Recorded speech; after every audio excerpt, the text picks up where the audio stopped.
এই মা জননীর ব্যবসা ভালো যাচ্ছিল না, তার জন্য কান্না করছিল। বেচাকেনা একদমই হচ্ছে না। মা জননী কী করবে? একটু পানি বের করলো, আর মা জননী এখনও সকালে নাস্তা করেনি। মা জননী কান্না করছিল, চোখের পানি আসছে। কিভাবে চলবে তার সংসার? আর এই ভেবে মা জননী তখন সকালে নাস্তাটা একটু করে নিচ্ছিল।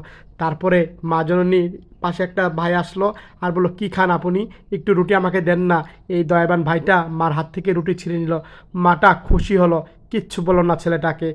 এক পর্যায়ে বসে বসে তার সাথে রুটি খাওয়া শুরু করছে।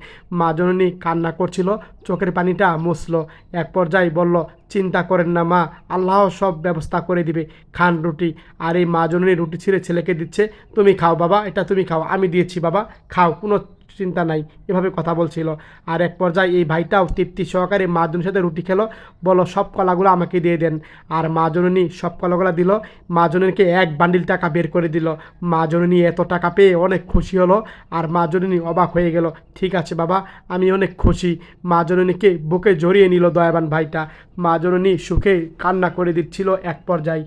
আর মা জননীর চোখের পানি মুছে দিচ্ছিল এই ভাইটা। আর মা জননী অনেক খুশি, বলল, "মা, এই কলাগুলা নেন, আপনি বসে বসে বিক্রি করেন, কলাও লাগবে না।" আবার চোখের পানি মুছে দিচ্ছিল এই ভাইটা। আর এক পর্যায়ে ভাইটা চলে গেল। মা জননী আঁচল দিয়ে তার চোখের পানিটা ভালো করে মুছলো।